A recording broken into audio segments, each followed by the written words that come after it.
Мен Жетісу өлкесінің тумасымын. Алматы облысының Жамбыл ауданына қарасты Дегерес деген жерде дүниеге келгем.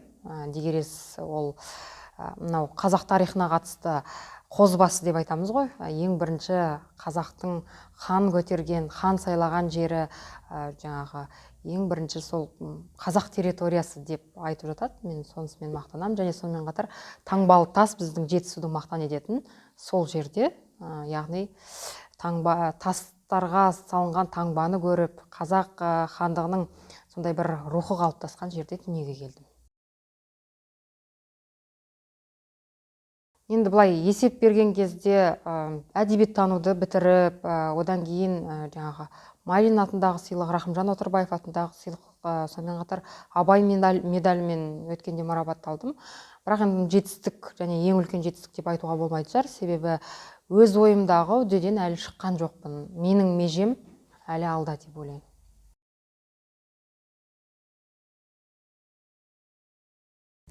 Енді шығарма деуге келмейтін шығар, бірақ жаңағы жүрек қылы бір шертіліп, өзіңнің бір маза бермейтін, ақын екеніңді сезінетін, бүйтіп құрастырып көрейінші осы өлең бірдеңе кеп тұрған секілді деп тебіренген кезім 12 жас.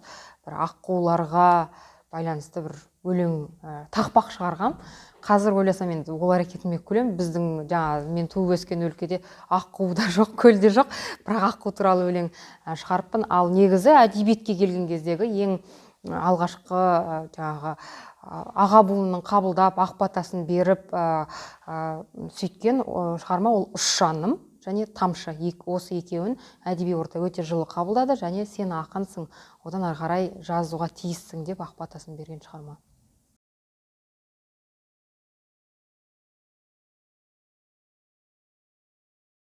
Ақындыққа келген адамның барлығы еліктеу процесінен өтеді деп ойлаймын. Бірақ бәрібір де бір дәнек деген түсінік бар ғой бізде. Ол ақындықтың бір дәнегі болуға тиісті. Өйткені сен қанша еңбектенсең, мен білем, өзімнің замандастарымның арасында шын мәнінде жаңағы дәнек жоқ, бірақ күні түні еңбектеніп жазып жатқан адамдарды білем да. Бірақ жаңағы бір Құдайдың берген бір талант деген дәнек жоқ та. Ондай жағдайда бәрібір ақын бола алмайды ғой. Мынау көне еврей тілінде талант деген сөз енді адамзаттың барлығы қолданады ғой. Орыс тілінде де талант дейміз мысалы. Талант деген сөз жаңағы қазына, алтын деген мағынаны, күміс деген мағынаны береді екен да.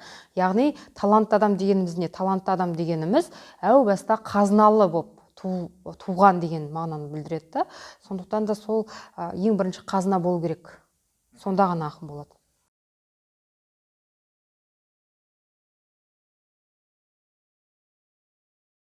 Қоғамның құбылыстарына жатпай тұрмай бір белсенді болып, мен одан сырт қалуға тиісті емеспін, себебі ақынмын ғой деп ойлап бір жаңағы әлеуметтік желіде немесе бір шығармасында бір көрсету міндетті емес шығар. Бірақ қандай да бір құбылыс, қандай да бір тарихи және саяси жағдай ол ақынға әсер етпей қоймайды. Мысалы тіл мәселесі, мысалы менде тілге арналған бірде бір өлең жоқ болуы мүмкін. Бірақ күнделікті ақын ретінде мен тілімнің ахуалын, оның мүшкіл жағдайын күнделікті көрем. Ол менің жүрегімді ауыртады. Ол өлеңде көрініс таппауы мүмкін. Мен мына біздің қазақ тілі не болып жатыр деген секілді дүниені бір әлеуметтік желіде белсенді айтпауым мүмкін.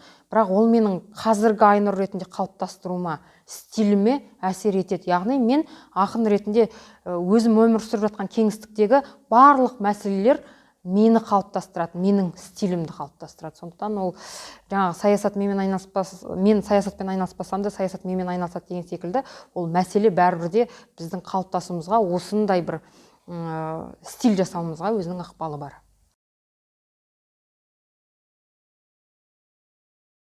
поэзия жанры әрине жақын, бірақ енді мүлдем енді жазуыма, ойымды жеткізуіме өлең формасы жақын шығар, ал оқығанда сүйіп оқитын жанр ол проза.